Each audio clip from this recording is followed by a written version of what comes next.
Prontinho, pode iniciar. Certo? Boa noite, pessoal. Vou estar dando início hoje à primeira aula de vocês sobre química geral, né?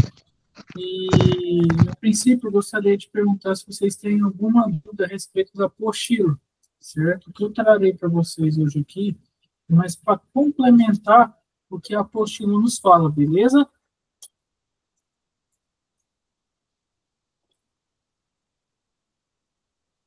Bom, ninguém tendo dúvida, vou dar início então à nossa aula de hoje e ao decorrer da aula, se alguém quiser tirar alguma dúvida, só levantar a mãozinha aí, beleza? Vamos sequência.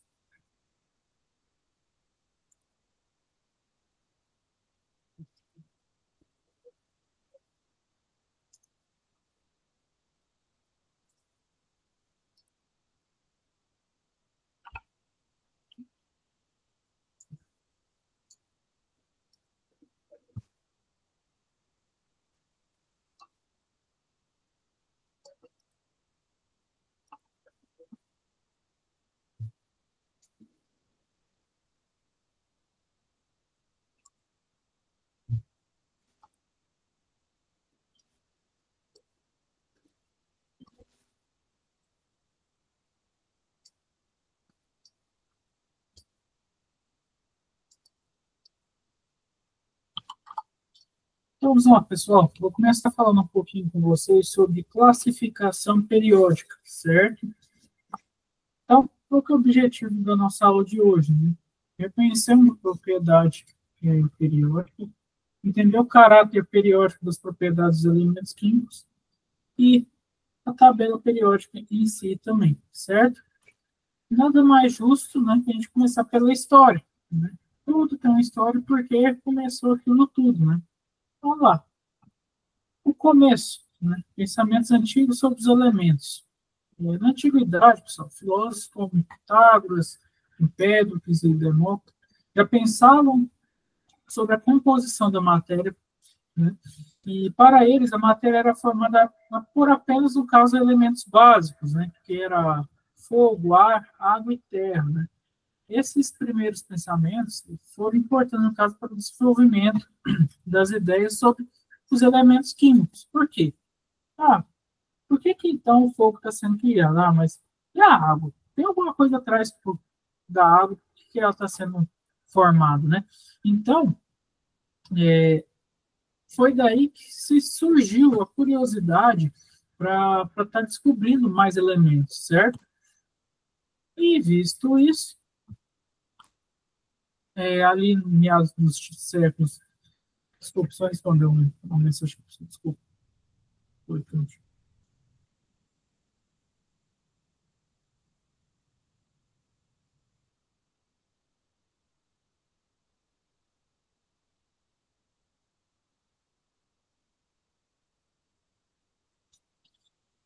desculpa. Continuando, ali em meados do século XVII, XVIII, houve o surgimento da química moderna, né? E durante, no caso, esses séculos, era muito comum a alquimia, que foi uma prática muito comum entre todos, que era como se fosse meio que uma magia, né? Podemos dizer, para a época, né? A transição, por exemplo, da alquimia para a química moderna se deu com a descoberta da identificação de substâncias e elementos também. Isso tudo começou com Antônio Lavoisier, né, ali no século XVIII, e é uma das principais responsáveis por essas mudanças, e ele formulou, no caso, a primeira lista de elementos químicos, explicando que os elementos eram substâncias que não podiam ser decompostos em outros mais simples, certo? O primeiro experimento dele continha aqui, ó, se não me engano, era que tinha pode-se dizer, um local onde colocava chama, certo? E que ele aquecia esses balões aqui, que vocês veem aqui. Com isso, ele colocou um metal aqui dentro, e esse metal gerou uma reação com gás, que foi onde ele descobriu o primeiro elemento químico, certo? Bom, depois disso, Robert Boyle, que foi considerado o pai da química moderna, ele nos proporcionou grandes estudos entre 1627 e 1691. E Boyle ele fez importantes experimentos que ajudaram a definir os elementos químicos como substâncias puras, que não podiam, no caso, ser divididos em mais partes. Ele é um marco porque, no caso, com seus estudos, ele afastou as ideias alquímicas, desculpa, e deu início, no caso, à química baseada em experimentação. Foi aí que começou, vou fazer experimentos para comprovar que isso realmente existe, não era só uma teoria da cabeça e pronto. Bom, então, sobre a identificação de novos elementos, ali nos séculos 18 e 19, os cientistas começaram a identificar novos elementos. A descoberta, por exemplo, do oxigênio e do hidrogênio por Joseph Piastrelli e Antônio Lavoisier foi um marco importante para a época, né? E assim, até hoje, né? Bem, hoje para nós é comum, mas para a época foi totalmente diferente. E à medida que novos elementos eram descobertos, cientistas precisavam encontrar, no caso, uma maneira de organizá-los, certo? Bom, e foi aí, então, que Antônio Lavoisier criou a sua primeira classificação dos elementos. No caso, Antônio Lavoisier ele foi fundamental para a organização dos elementos químicos. Em 1777, ele classificou os elementos conhecidos em duas grandes categorias, metais e não metais. Era só isso que nós tínhamos na época, pessoal. Lavoisier, no caso, ele ajudou a estabelecer a ideia de que os elementos são as substâncias fundamentais da matéria, o que foi um grande passo para a química moderna também, certo? Bom, e então, para vocês terem noção, essa foi a primeira tabela que Lavoisier criou, né? Vemos aqui à direita, depois eu posso mandar o material para vocês terem uma referência melhor. Mas, basicamente, era metais e não metais, era isso que nós tínhamos na tabela, né? Aí podemos ver que na época do Lavoisier já foi descoberto, no caso, ó, mercúrio, níquel, platina, zinco, oxigênio, hidrogênio, e dentre outros elementos também, certo? Bom, dando sequência, depois, Dombliner e os triângulos de Dombliner. O que significava isso, pessoal? Em 1817, o químico Johann Wolfgang propôs uma maneira de organizar os elementos. Ele notou, no caso, que alguns elementos tinham propriedades semelhantes e propriedades que poderiam ser agrupados em triângulos. Por exemplo, lítio, sódio e potássio formavam um grupo com características semelhantes, e este foi um dos primeiros esforços, no caso, para agrupar os elementos de acordo com suas propriedades químicas. Se vocês repararem bem, o que era o triângulo dele aqui? Você pegar o lítio, o sódio e o potássio, cada um tem suas massas atômicas, correto? Se você pegar a diferença entre eles, vai ser a mesma. Então, formou uma trinca aí, né? Agora, se, por exemplo, pega cálcio, estrôncio e bário, pegando as massas atômicas deles, teremos também uma diferença igual entre um e outro. E por conta disso, ele fez essa trinca, beleza? Bom, dando sequência, em 1864, o químico Johann... Desculpa.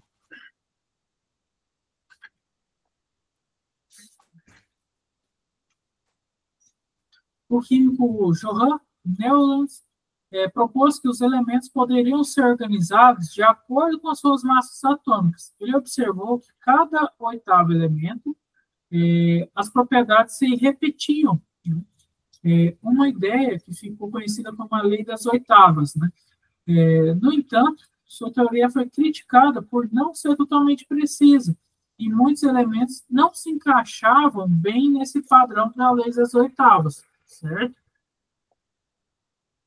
Aí, dando sequência, Dmitry Mendeleev, vamos falar um pouquinho sobre ele. Em 1869, o químico russo Dmitry Mendeleev ele deu um grande passo na organização dos elementos. No caso, Mendeleev ele organizou os elementos conhecidos de acordo com as propriedades químicas e massas atômicas. Ele também deixou lacunas para que elementos que ainda não haviam sido descobertos, prevendo um caso que poderiam ser descobertos, certo? Mendeleev ele acertou prever a existência de elementos como o germânio e o galho, que foram encontrados mais tarde, confirmando, no caso, a precisão de sua tabela, beleza? Bom, essa tabela do Mendeleev, da forma que ele criou, vocês podem observar que já começa a tomar uma certa forma do que nós já vemos hoje na tabela periódica, certo? Bom, Mendeleev e as lacunas em sua tabela. Vamos lá. Mendeleev, pessoal, percebeu que, ao organizar os elementos, algumas lacunas apareceram nas tabelas, certo? Então, ele previu que esses espaços seriam preenchidos por elementos ainda não descobertos, certo? Por exemplo, ele previu a existência do germânio, um elemento que foi encontrado mais tarde e cujas propriedades estavam de acordo com a que Mendeleev havia previsto. Esse foi um grande sucesso da tabela periódica de Mendeleev no caso. Bom, e aí veio, então, no caso, Henri Moseley e o número atômico. Em 1913, por exemplo, o físico britânico Henri Moseley, ele fez a descoberta crucial. Ele mostrou que a organização correta dos elementos devia ser feita não com base nas suas massas atômicas, como Mendeleev havia feito, mas sim pelo número atômico, certo? O número de prótons no núcleo de um átomo, isso que é o número atômico no caso. Essa descoberta, ele corrigiu alguns erros na tabela e tornou a organização ainda mais precisa no caso. Bom, então, tabela periódica de hoje, né? Hoje, pessoal, a tabela periódica é organizada de acordo com o número atômico dos elementos, certo? Ela está dividida, no caso, em períodos, que é as linhas horizontais, e grupos, que é as colunas verticais. Cada grupo contém elemento com propriedades semelhantes. Por exemplo, o elemento do grupo 1 são metais alcalinos e do grupo 17, por exemplo, são halógenos. A tabela moderna também inclui gases nobres no grupo 18, que possuem propriedades únicas de estabilidade. Por que, então, a tabela periódica tem esse formato em comum, né? E como os elementos estão organizados na tabela periódica? Bom, então, é dessa forma que eu mostro para vocês. As colunas, na parte superior da tabela, e na nossa parte aqui direita, nós vemos os períodos, que são as linhas. Então, pessoal, de acordo com que vão sendo criados novos elementos, vão sendo acrescentados na tabela de acordo com o seu número atômico, certo? Hoje, atualmente, nós temos 118, certo? E, bom, e ainda tem espaço para desenvolver ainda mais. Até tem alguns elementos, se vocês pegarem algumas tabelas mais modernas, já vem com alguns elementos que foram descobridos recentemente. Mas a mais utilizada é a nossa tradicional, que é essa que eu mostro aqui para vocês. Beleza? Bom, vamos falar um pouquinho, então, sobre a tabela periódica. A tabela periódica são basicamente divididas em metais, não metais, semimetais ou metalóides e gases nobres, ok? Bom, os metais são esses da parte amarela da tabela, os semimetais são esse da parte, podemos dizer, rosa. Aqui meio que um roxo, os metais, certo? E os gases nobres, essa parte aqui de azul. E essa parte aqui que está sobrando aqui é o hidrogênio, que não se enquadra em classe, beleza? Então, nós vamos falar um pouquinho sobre os metais, pessoas. Os metais são sólidos, né? Mas KTP, exceto no caso do Hg, né? São brilhantes, bons condutores térmicos e elétricos, são dúcteis também, tendem a perder elétrons nas transformações químicas, e como exemplo aqui eu trouxe para vocês a prata, o ouro e o cobre, que é o mais comum. Os não metais, eles não são maleáveis, não são bons condutores de calor, nem de eletricidade, eles tendem a ganhar elétrons na reação química. O exemplo que eu trouxe para vocês são enxofre, carbono e fósforo. Já os semimetais possuem propriedades intermediárias entre os metais e os não metais. Um exemplo que eu trouxe foi o arsênio e o silício. Aqui, então, vamos falar sobre períodos. O que são os períodos? Elementos de um mesmo período apresentam o mesmo número de níveis energéticos ao redor do núcleo. A figura aqui que eu trouxe para vocês representa um átomo de ouro, por exemplo. Mas o que isso significa? Aqui a gente tem um núcleo e em volta nós temos as camadas e isso temos vários elétrons em volta de suas camadas, certo? De acordo com aumentando seus períodos. É isso que eu quero dizer com essa imagem. Bom, elementos de uma mesma família apresentam, no caso, propriedades semelhantes. No caso, ocorre, então, tem a tendência de reação com água, tem tendência a ganhar, no caso, redução, ou perder, que é a oxidação de elétrons, e tem uma baixa reatividade. Metais alcalinos. Os metais alcalinos pertencem ao grupo 1 da tabela periódica. Eles reagem com água, tendem a perder elétron na formação de ligações químicas, e aqui é um exemplo para vocês, que nós temos o lítio, sódio, potássio, rubídio, césio e frâncio.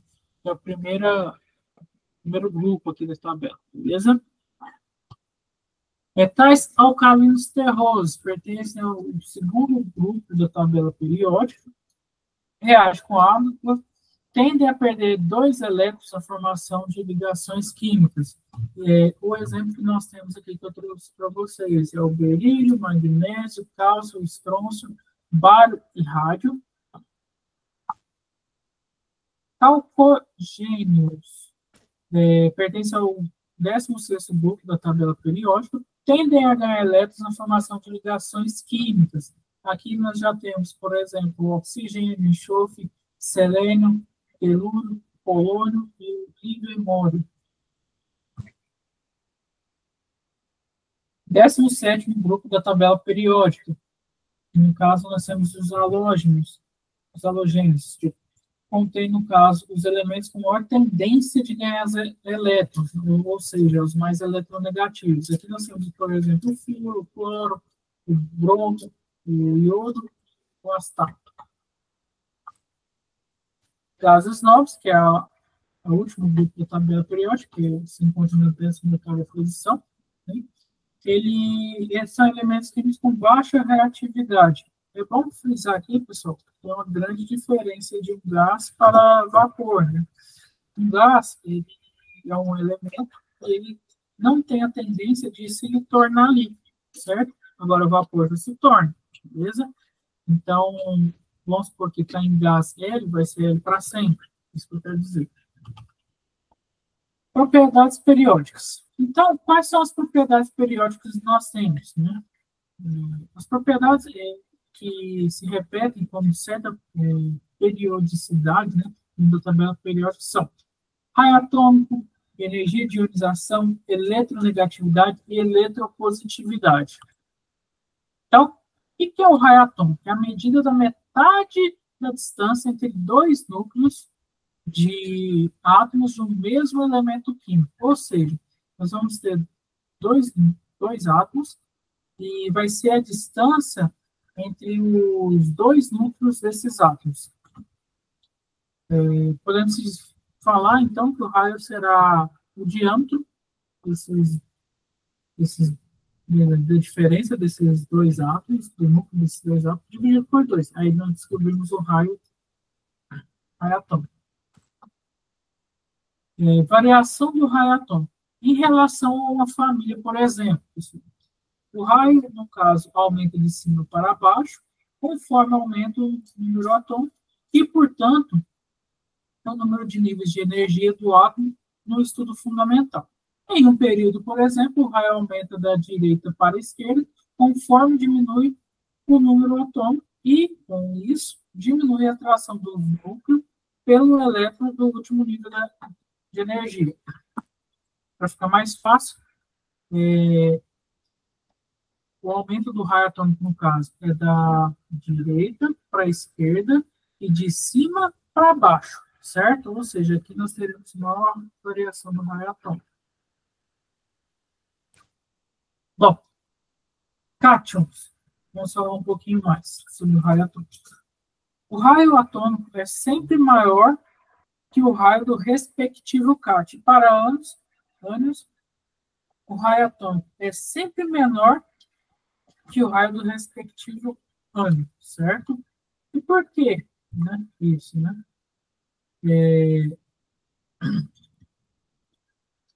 Isso tem a ver com a perda e ganho de elétrons, certo? Ou seja, na questão do cátion, que vai estar ganhando elétron, ou do ânion, que vai estar perdendo elétron, por exemplo, e essa vai ter essas variações. Bom, aqui tem algumas atividades, eu vou deixar depois para vocês treinarem em casa, e depois na próxima aula eu trago respondido aqui para vocês. Beleza? Bom, energia de ionização. No caso, pessoal, a energia de ionização é a energia necessária para remover um elétron de um átomo ou íon isolado, certo? Aqui eu trouxe para vocês aqui embaixo um molécula de alumínio, certo? E no caso, para a gente remover um elétron da molécula de alumínio, a gente precisa colocar nela 577,4 kJ por mol de energia para que a gente possa remover um elétron dela, certo? E aí a gente coloca esse sinal aqui, ó, um mais um elétron a menos aqui, beleza? Dando sequência, só um minutinho.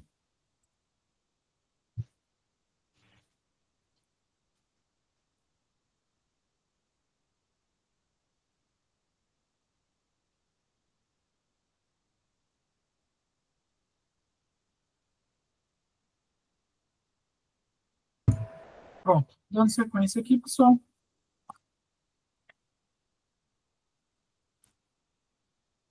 No caso, questão da variação de energia de ionização. Quanto maior o raio atômico, menor a energia de ionização, pois, no caso, os elétrons estão menos atraídos. E como funciona isso?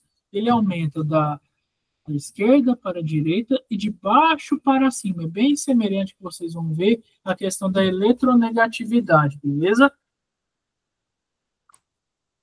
Bom, então, pessoal, continuando citando o exemplo do alumínio, quanto mais energia você vai colocando, vocês podem observar aqui, mais elétrons a gente vai conseguindo retirar desse átomo, beleza? De alumínio.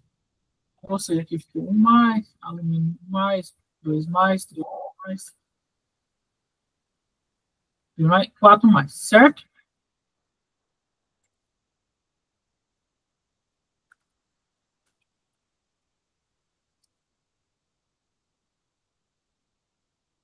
Bom, dando sequência, vou deixar mais duas atividades aqui sobre, no caso, energia de ionização, beleza? E depois eu quero que vocês treinem em casa para a gente discutir na próxima aula também. Eletronegatividade. Então, o que seria? É a tendência que um átomo possui de atrair elétrons para perto de si quando encontra ligado a outro elétron, outro elemento químico diferente de uma substância composta. Né? Substâncias formadas por mais de um elemento químico. Isso que eu quero dizer. Mas vou dar uma explicação melhor para vocês. Vamos supor que a gente tem uma molécula de água, certo? Essa molécula de água, a gente quer fazer uma outra reação com ela. Por exemplo, a gente quer extrair algum dos elementos. Esse elemento, por ele ser mais eletronegativo, ele vai conseguir atrair os elementos para si e fazer a ligação com ele. É isso que eu quero dizer. Bom, por exemplo, em uma família, quanto menor o raio atômico, mais fortemente do núcleo do átomo irá atrair o elétron, aumentando, no caso, a eletronegatividade. Dessa forma, aumentando de baixo para cima. Em questão de um período, quanto menor o raio atômico, mais fortemente o núcleo do átomo irá atrair o elétron, aumentando, no caso, a eletronegatividade. Dessa forma, aumenta da esquerda para a direita. Então, simplesmente é dessa forma. A eletronegatividade, ela aumentará da esquerda para a direita e de baixo para cima, ou seja, o elemento mais eletronegativo ficará nessa ponta da direita superior aqui. Bom, aqui eu trago mais um exercício para vocês, certo? Vamos discutir também na próxima aula. Que vocês tentem fazer nesse tempo que teremos distante. E eletropositividade? A eletropositividade, pessoal, é a capacidade que um átomo possui de se afastar de seus elétrons mais externos em comparação a outro átomo, né, na formação de uma substância composta. Ou seja, a eletronegatividade era a intenção de atrair o elétron para o elemento, e aqui não, aqui para você repelir ele e formar outra ligação para lá, podemos dizer isso. Bom, quanto maior o raio atômico, menor será a atração do núcleo pelos elétrons do nível de energia mais externo. Portanto, maior será a eletropositividade. Ou seja, pessoal, a eletropositividade será maior da direita para a esquerda e de cima para baixo. Beleza? Bom, vou mostrar um vídeo aqui para vocês, só para exemplificar um pouquinho melhor isso que eu mostrei para vocês aqui.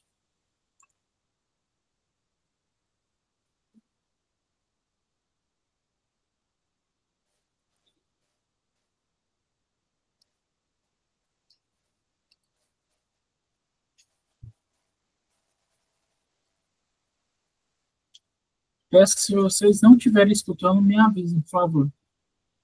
Imagine que você tem um super trabalho para ser entregue na escola amanhã, mas quando decide começar a fazê-lo, se depara com uma mesa de trabalho completamente bagunçada. Como trabalhar nessas situações? Os químicos tiveram um problema parecido com esse no século XIX, quando possuíam uma mesa de trabalho repleta de elementos químicos, mas que estavam desorganizados. A necessidade de organizá-los fez com que surgisse a tabela periódica, que agrupou os elementos químicos com propriedades semelhantes, facilitando bastante o trabalho dos cientistas. Nesse vídeo, nós vamos entender quais informações podemos extrair dos elementos químicos utilizando a tabela periódica.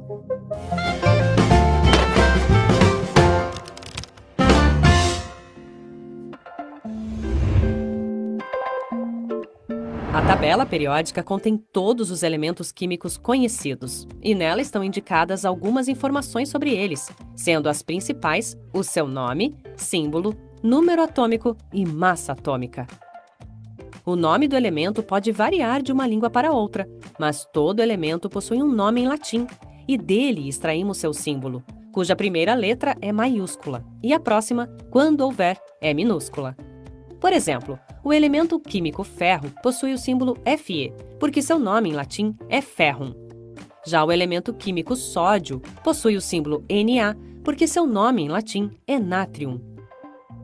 O número atômico é a quantidade de prótons no núcleo de um átomo e representa a identidade de um elemento. Por exemplo, o número atômico do cloro é 17, o que significa que todos os átomos de cloro apresentam 17 prótons em seus núcleos.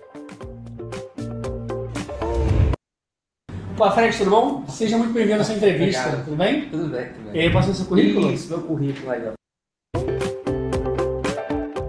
A tabela periódica atual está organizada por ordem crescente de número atômico dos elementos, sendo esses dispostos em 18 colunas e 7 linhas horizontais. Em uma linha vertical da tabela, o número atômico aumenta de cima para baixo, e em uma linha horizontal, o número atômico aumenta da esquerda para a direita. Na sexta e na sétima linha há uma particularidade. Uma parte da tabela representa as séries dos lantanídeos e dos actinídeos. Se eles fossem acrescentados na tabela, teríamos a forma longa da tabela periódica. Entretanto, a forma curta é a mais utilizada. Cada uma das 18 colunas da tabela corresponde a um grupo, que são numerados de 1 a 18, e são formados por elementos com propriedades semelhantes. Alguns grupos podem ter nomes especiais. Grupo 1, metais alcalinos. Grupo 2, metais alcalinos terrosos. Grupo 13, grupo do boro. Grupo 14, grupo do carbono. Grupo 15, grupo do nitrogênio. Grupo 16, calcogênios. Grupo 17, halogênios. Grupo 18, gases nobres. Cada uma das 7 linhas horizontais da tabela corresponde a um período e são numeradas de 1 a 7. Elementos de um mesmo período possuem a mesma quantidade de camadas de elétrons. Por exemplo, todos os elementos da linha 4 possuem 4 camadas de elétrons. O hidrogênio é um caso especial, porque apesar de ser colocado na linha 1, por só ter uma camada de elétrons, ele não apresenta semelhança com os elementos do grupo 1 e nem de outros grupos. Portanto, o hidrogênio é o único elemento que não possui um grupo definido. Por volta de 1800, apenas 30 elementos eram conhecidos. Hoje, temos 118 elementos químicos na tabela periódica obtidos na natureza ou produzidos sinteticamente pelo ser humano. Os elementos transurânicos são os que possuem número atômico maior que o do urânio, e quase todos são sintéticos. Existem muitas informações na tabela periódica e, por isso, os elementos podem ser classificados de diferentes maneiras. Vamos conhecer algumas delas.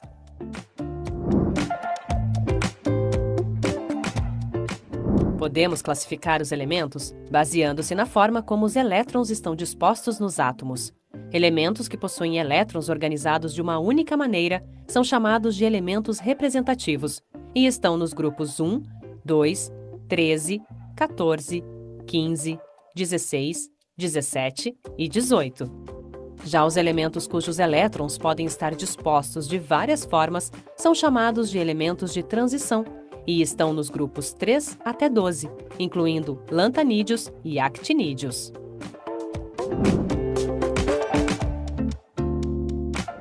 Também podemos classificar os elementos entre metais e não metais. Os metais são capazes de formar substâncias com boa condução de eletricidade e calor. Podem ser transformados em lâminas e em fios com facilidade. E nas condições ambientes são sólidos, exceto o mercúrio, que é encontrado na forma líquida. Os não metais, também chamados de ametais, não são bons condutores de calor e eletricidade, exceto o carbono em forma de grafite. Nas condições ambientes, os não metais estão no estado gasoso ou sólido, com exceção do bromo, que aparece no estado líquido. Atenção! Não é mais utilizada a classificação de elementos em semimetais. Os elementos que antes pertenciam a essa classificação foram distribuídos entre os metais e os não metais, formando uma linha divisória entre eles dois.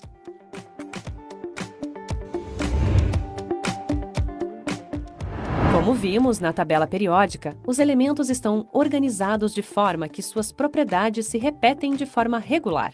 Mas que propriedades são essas? O raio atômico pode ser considerado uma medida do tamanho do átomo e é definida como a metade da distância entre os núcleos de átomos vizinhos. Nos grupos, o raio atômico aumenta quando maior o número atômico, e nos períodos, aumenta da direita para a esquerda. O frâncio é o elemento de maior raio atômico e o hélio, o de menor raio atômico. A energia de ionização é a energia mínima necessária para arrancar um elétron de um átomo que se encontra ao estado fundamental, gasoso e isolado. Nos grupos, a energia de ionização aumenta quanto menor o número atômico, e nos períodos, aumenta da esquerda para a direita.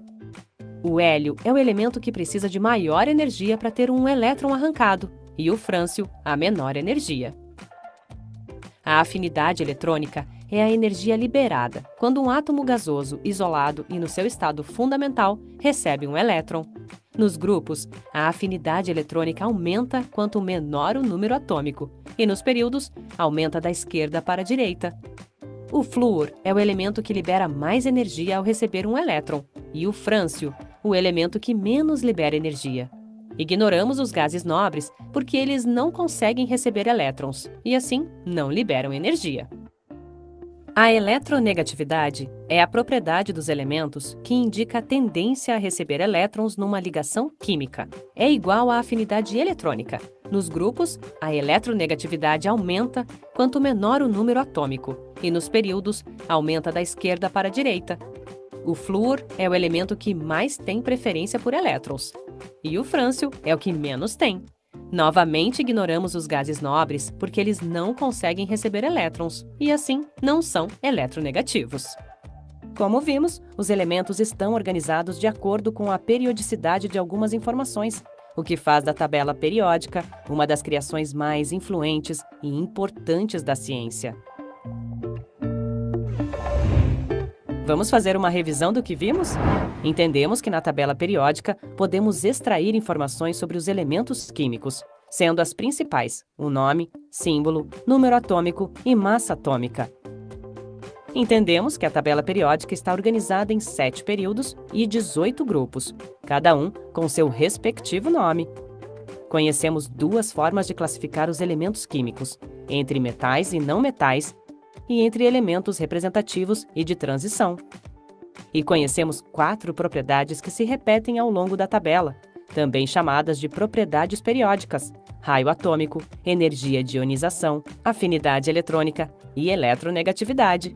Observe de que forma essas propriedades crescem na tabela periódica. E lembre-se de desconsiderar os gases nobres na afinidade eletrônica e eletronegatividade.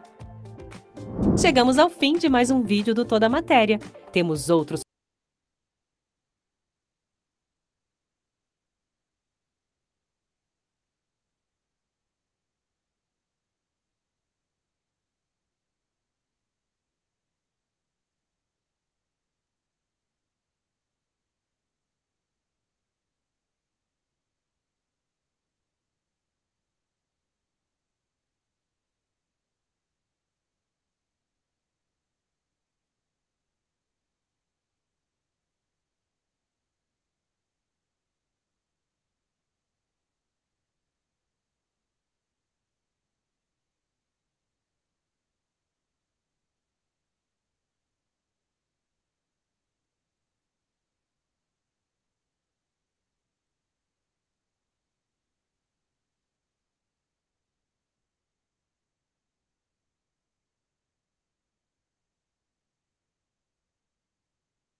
Então, pessoal, sobre a parte de tabela periódica, como ela funciona, o que deve ser considerado, né? Era isso que eu tinha para mostrar para vocês, beleza? Agora vamos falar um pouquinho sobre ligações químicas e geometria molecular. Vamos lá.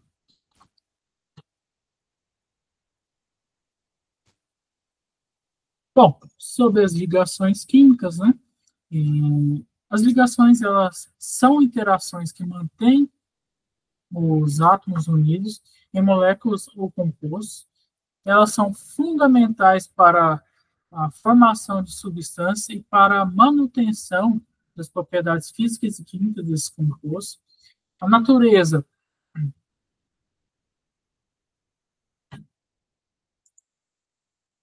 vocês estão visualizando, pessoal? Está meio preto aqui, não, meio preto. Ok. Aqui comigo tudo bem. Está aparecendo, né? Beleza. A natureza da ligação química, ela influencia diretamente as propriedades da substância, como ponto de fusão, condutividade elétrica, solubilidade, entre outras também, beleza? Tipos de ligações químicas. Então, quais os tipos que existem, né? Por exemplo, nós temos a ligação iônica, né? A ligação iônica, ela ocorre quando o átomo doa um ou mais elétrons a outro átomo. Normalmente isso acontece entre átomos de elementos com grande diferença de eletronegatividade, como um metal e um não metal, por exemplo. Sobre a formação de íons, né? O átomo que perde elétrons se torna um íon positivo, que é o cátion, e um átomo que ganha elétrons se torna um íon negativo, que é um ânion, por exemplo. Um exemplo grande disso, nós temos o cloreto de sódio, né? O átomo de sódio, o Na, que é um metal, perde um elétron, formando Na+, e o átomo de cloro, que é o Cl, né? Que é um não metal, ganha um elétron, formando Cl-. Características da ligação iônica. Alta condutividade elétrica em solução ou no estado líquido devido à sua mobilidade de íons, né? Alto ponto de fusão e ebulição, e geralmente as substâncias iônicas são solúveis em água também. Bom, ligação covalente, né? Ligação covalente ela ocorre quando dois átomos, geralmente não metais, compartilham pares de elétrons. Isso ocorre quando a diferença de eletronegatividade entre os átomos é pequena ou nula, por exemplo, né? Um grande exemplo disso é a água. Os átomos de hidrogênio compartilham seus elétrons com o átomo de oxigênio, formando ligações covalentes nesse caso. Quais são as características da ligação covalente? As moléculas elas são formadas por átomos que compartilham elétrons. Substâncias covalentes geralmente não conduzem eletricidade, pois não há íons presentes. Dependendo, no caso, da distribuição dos elétrons, as moléculas podem ser polarias ou apolares. Beleza? Ligação metálica. A ligação metálica ela ocorre entre átomos de metais, né, onde os elétrons de valência formam uma nuvem de elétrons livres que circula entre os átomos metálicos. Né? Um grande exemplo disso é o ferro e o cobre, por exemplo. Os átomos de metal compartilham seus elétrons de valência livremente, né, criando uma rede metálica. Características da ligação metálica. A condutividade elétrica e térmica elevada, maleabilidade e ductilidade. No caso, os metais podem ser moldados e esticados sem quebrar, né? Alta densidade e brilho metálico também. Aqui eu trago meio que um resumo para vocês, né? No caso aqui nós temos, eu falo para vocês, o que, por exemplo, ligações químicas fortes. Aqui dentro nós temos ligação iônica, ligação covalente, ligação metálica. Dentro da covalente nós temos a polar e polar. Ligações químicas fracas, aí já entra no caso ligação de hidrogênio, né? Forças eletrostáticas de longo alcance. E a soma de questão de eletronegativo com eletronegativo, que formam uma ligação covalente, eletronegativo com eletropositivo, forma uma ligação iônica, e eletropositivo com eletropositivo forma uma ligação metálica. Bom, formulação. Vamos falar um pouquinho sobre a formulação eletrônica, estrutural e molecular. Beleza? No caso, a formulação eletrônica, ela representa a distribuição dos elétrons de valência em um átomo ou molécula, o importante para compreender como as ligações se formam. Né? Exemplo, o átomo de oxigênio ele tem 8 elétrons, sendo 6 elétrons de valência. Quando se liga ao hidrogênio, por exemplo, que tem 1 elétron de valência, ele compartilha seus elétrons para formar, no caso, a molécula de água, que é H2O. Já a fórmula estrutural, por exemplo, mostra como os átomos estão ligados entre si em uma molécula. Ela pode, no caso, ser representada com linhas para indicar ligações covalentes. Exemplo, a fórmula estrutural da água, no caso, ela é representada por H, nós temos a ligação com oxigênio, outra ligação e hidrogênio também. No caso, mostrando dois hidrogênios ligando a um oxigênio. No caso, isso é mostrada a ligação covalente entre o oxigênio e os hidrogênios, beleza? Forma molecular. Ela, no caso, indica a quantidade exata de átomos de cada elemento na molécula, sem mostrar como esses átomos estão ligados. Um exemplo disso é a fórmula molecular da água, que é H2O, que indica que 2 átomos de hidrogênio e 1 átomo de oxigênio que estão sendo formados nessa molécula. Aqui eu trago para vocês um resumo, mostrando como é uma fórmula molecular, uma fórmula eletrônica e uma fórmula estrutural. Aqui, simplesmente, a gente coloca os elétrons e mostra as ligações. Aqui a gente já tem as ligações entre as moléculas, e aqui simplesmente a molécula em si, que é o mais utilizado. Né? Bom, outro resumo para vocês. E sobre geometria molecular. Vamos lá. A geometria molecular, pessoal, refere-se à forma tridimensional das moléculas, que depende da repulsão entre os pares de elétrons ao redor dos átomos. Nós temos, nesse caso, a teoria de VSEPR, né? Valence Shell Electron Pair Repulsion, que, no caso, é o princípio, né? O que nos fala? Que os pares de elétrons ao redor de um átomo na molécula se repelem, o que resulta em uma disposição espacial específica para minimizar essa repulsão. Bom, quais são as principais, podemos falar, geometrias que existem? Nós temos, por exemplo, a linear, que são átomos em linha reta, um exemplo é o gás carbono. Trigonal plano, que são átomos que estão dispostos em um plano, formando, no caso, um triângulo equilátero, um exemplo é o BF3. Tetraédrica, que, no caso, os átomos estão dispostos em uma forma de tetraédrica, que nós temos como exemplo o CH4. Piramidal, que os átomos formam uma pirâmide, um exemplo disso é o NH3. Angular, ou IV, por exemplo, que os átomos com ângulo de 104,5 graus, que, nesse caso, nós temos como exemplo o H2O. Aqui eu trouxe outros exemplos para mostrar para vocês como que funciona a geometria linear, a trigonal plana, a tetraédrica, a bipiramidal trigonal e a octaédrica também. Certo? Bom, aqui eu trouxe para vocês outra imagem mostrando a tetraédrica, piramidal e angular. E nesse caso aqui, trago uma tabela de possibilidades de geometria molecular. E mostra que a comparação entre a quantidade de átomos que formam a molécula, átomos central que possui e estão sobrando, ou no caso sobrando, né, estruturas possíveis, né, representação, que é o exemplo. Né? Então, aqui, mostro para vocês a quantidade de átomos que está formando no caso da linear. São 2 átomos, e podendo, no caso, o átomo central possui ou está sobrando, pode ser que sim ou não. E aqui a gente tem um exemplo. E assim com todas as outras outros exemplos que eu trago aqui para vocês, outras moléculas. Polaridade das moléculas. A polaridade, pessoal, de uma molécula depende da diferença de eletronegatividade entre os átomos envolvidos na ligação e da fórmula da molécula, certo?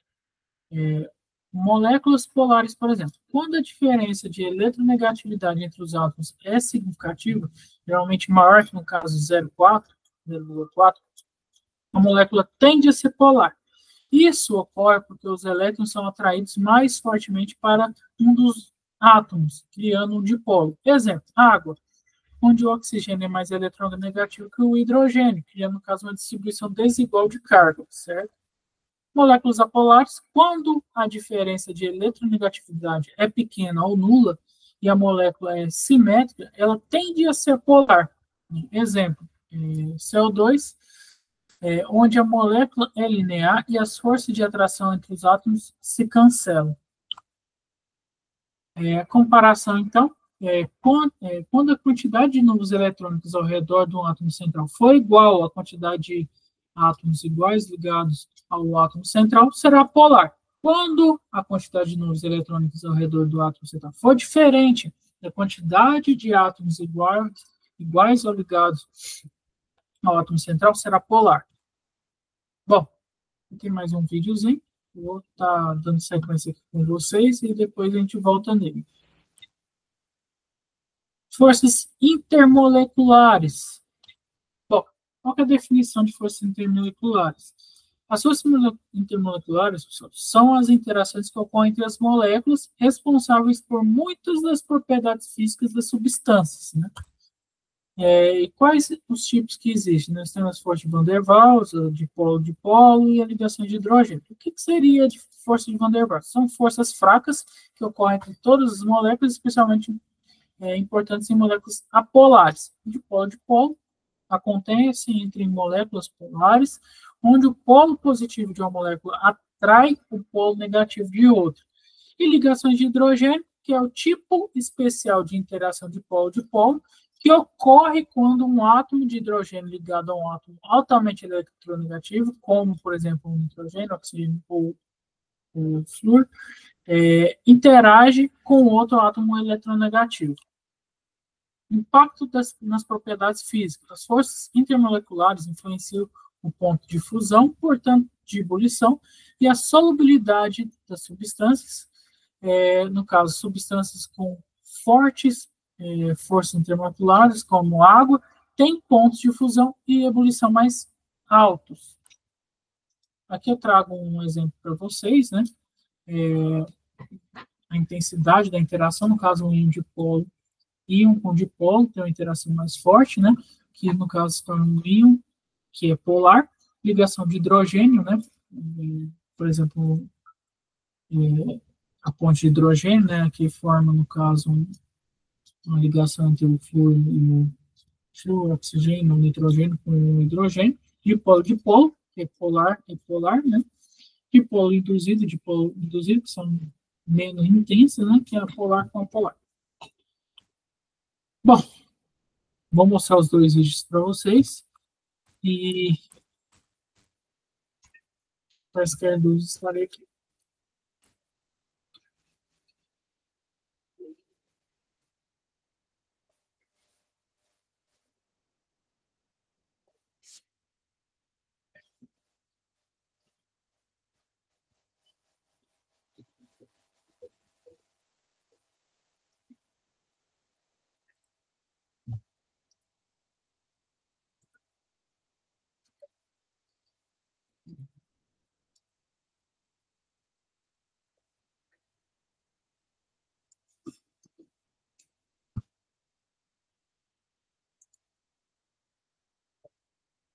Sabe dizer quando uma molécula é polar ou apolar? Neste vídeo, nós vamos aprender a identificar moléculas polares e apolares utilizando duas informações básicas, a composição e a geometria da molécula. Mas primeiro, você sabe o que é polaridade? Em uma ligação química, polaridade diz respeito ao quão igual ou desigual é o compartilhamento dos elétrons em uma ligação covalente. Dessa forma, em uma ligação covalente apolar, os elétrons estão sendo compartilhados igualmente entre os átomos envolvidos naquela ligação, como é o caso da molécula de Cl2 ou a molécula de N2. Por outro lado, em uma ligação covalente polar, um dos átomos envolvidos exerce maior poder de atração sobre os elétrons da ligação. Para estimar o quão polar é uma ligação, utilizamos a eletronegatividade, que é uma medida da capacidade de um átomo, em uma molécula, de atrair os elétrons para si. Mas como eu disse, nós vamos usar composição e geometria para estimar a polaridade de uma molécula. Então, se você quer saber mais sobre eletronegatividade, eu vou deixar um vídeo incrível aqui do canal nos comentários e na descrição, e depois você dá uma espiada. Quando os átomos envolvidos em uma ligação química são diferentes, automaticamente você já pode considerá-la polar. Nessa ligação, há a formação de um dipolo, com um dos átomos com carga parcial positiva e o outro com carga parcial negativa. A medida quantitativa da magnitude de um dipolo é chamada de momento de dipolo. Quando uma molécula é polar, o momento de dipolo é diferente de zero, ou seja, existe uma desigualdade na forma com que os elétrons estão sendo compartilhados nessa molécula. Do mesmo modo, se ela for apolar, esse momento de dipolo será igual a zero, representando a igualdade de compartilhamento dos elétrons.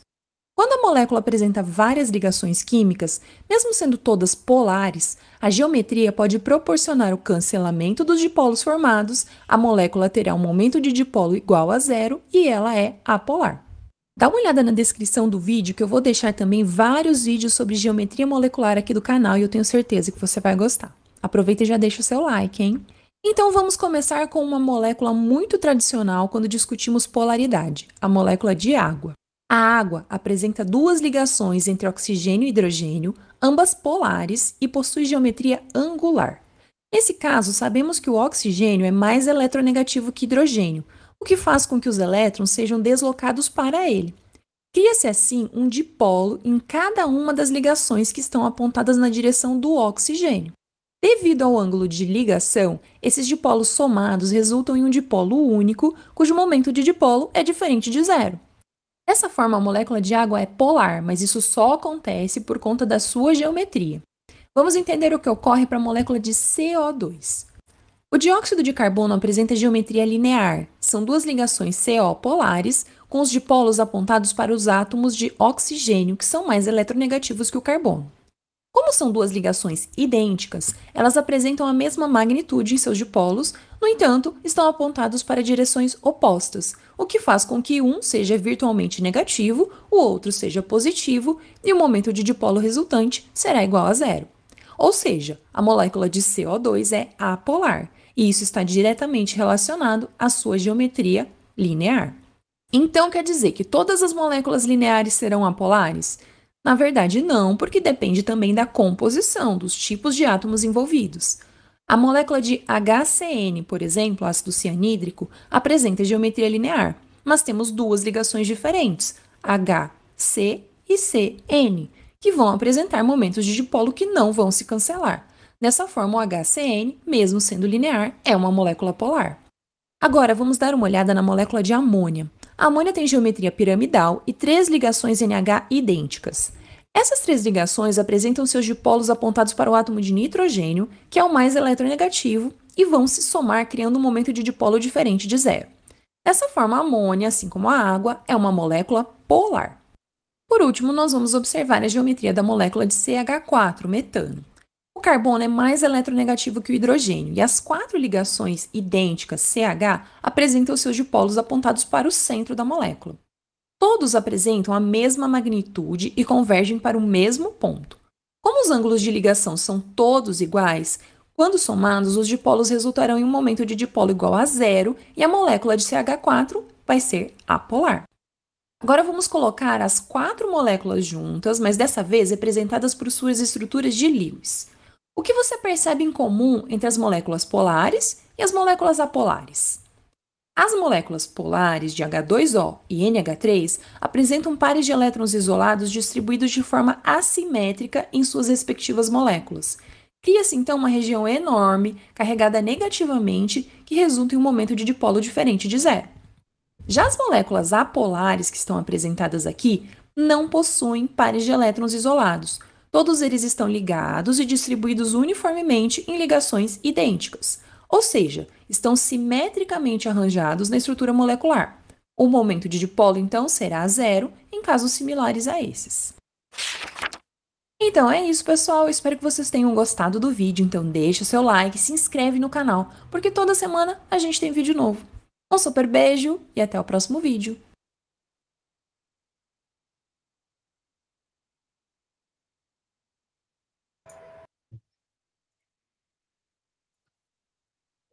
Então, pessoal, era isso que eu tinha para apresentar para vocês hoje. No mais, fico à disposição para quaisquer dúvidas, viu?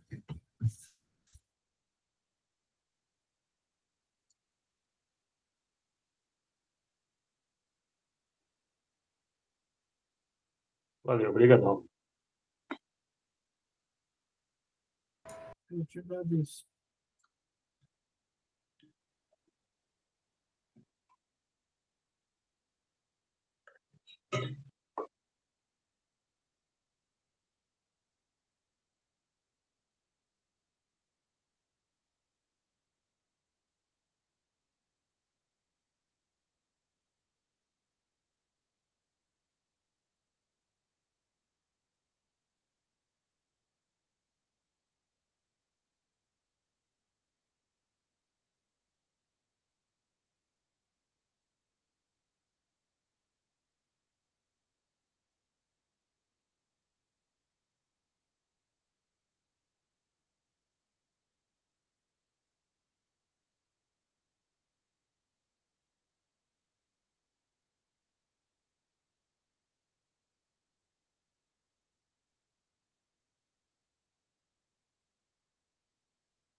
Tudo certo, professor? Sim, finalizamos aqui por hoje. Certinho, então. Excelente noite. Você?